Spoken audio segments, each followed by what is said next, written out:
पोल्यान्डमा हामी गेम खेल्न गएको थियौँ। हाम्रो गेम के भयो त यो मिनी भ्लगमा सबैजनाले हेरिदिउँ है त।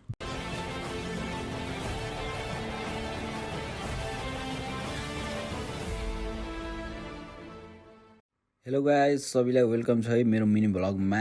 अनि के छ त नि हल्लीचल्ली सबैजनाको ठिक छ नि। अब म चाहिँ मिनी भ्लगतिर लागेँ, किन भन्दा अब लङ भिडियो बनाउन अलि टाइम पनि लाग्ने, एडिटको त झन् कुरै नगरौँ लास्ट टाइम लाग्छ है। त्यही भएर म चाहिँ मिनी भ्लगतिर लागेँ। त्यसपछि हामी चाहिँ यो यात्रा चाहिँ कताको भन्दा यात्रा चाहिँ हाम्रो यो पोल्यान्डको हो। पोल्यान्ड चाहिँ हामी दुईजना भएर बल खेल्न जाँदैछौँ। फर्स्ट अफ अल हामी यहाँदेखि बुल्गेरियादेखि रोमानिया अनि रोमानियादेखि पोल्यान्ड गइन्छ है त। अनि त्यसपछि हामी ट्याक्सीमा बस्यौँ अनि ट्याक्सीमा बसेर बस स्टेसनतर्फ हामी दुईजना लाग्यौँ। त्यसपछि यो चाहिँ बस स्टेसन सबैजनाले देख्न सक्नुहुन्छ। यो चाहिँ हाम्रो गाडी अनि नवीन चाहिँ यता छन् अनि म चाहिँ यता छु। त्यसपछि हामी बसमा बस्यौँ, त्यसपछि सरर हिँड्यौँ। अनि यो चाहिँ रोमानिया र बुल्गेरियाको बर्डरवाला पुल हो, सबैजनाले हेर्न सक्नुहुन्छ। अनि हामी रोमानिया पुग्यौँ, त्यसपछि हामी चाहिँ एयरपोर्टमा पुग्यौँ, बुकारेस्ट एयरपोर्टमा। अनि त्यसपछि हाम्रो चाहिँ प्लेन डिले भयो है। अनि प्लेन डिले भएर हामी चाहिँ बाहिर गार्डनमा बस्दैछौँ। फाइनल्ली हाम्रो एयरप्लेन आइसकेको छ बाहिर।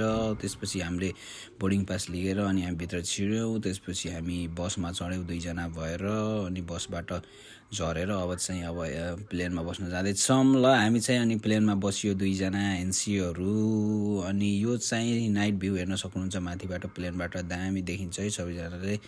अनि फाइनल्ली हामी चाहिँ पोल्यान्ड ल्यान्ड गरिसकेको छौँ। अनि अब बसमा जाँदैछौँ अब एक्जिटतिर हामी दुईजना। अनि त्यसपछि हामी पोल्यान्ड पुगेर त्यसपछि हामी यहाँ दाइहरूलाई कुर्दैछौँ। दाइहरू हामीलाई लिन आउँदैछन्। अनि त्यसपछि दाइहरू आइसक्नु भएको छ लिन। त्यसपछि हामी ट्याक्सी चढेर यसो खाना जाँदैछौँ। अनि यो चाहिँ नाइट भ्यू है पोल्यान्डको वार्सा सिटी, दामी छ है। अनि त्यसपछि हामीले अलिअलि चिसो खायौँ, त्यसपछि खानासाना खायौँ। यो चाहिँ नेपाली रेस्टुरेन्ट रहेछ। अनि त्यसपछि खायौँ टन्न। अनि त्यसपछि हामी रुमतर्फ लाग्यौँ। अनि त्यसपछि यही हो हाम्रो रुम, मुस्ताङ्स होस्टेल देख्नुहुन्छ यो टिकटकमा तपाईँहरूले। यो चाहिँ मेरो पार्ट 1 हो, सबैजनाले हेरिदिनु होला। अब पार्ट 2 आउँछ, स्टे ट्युन गाइज।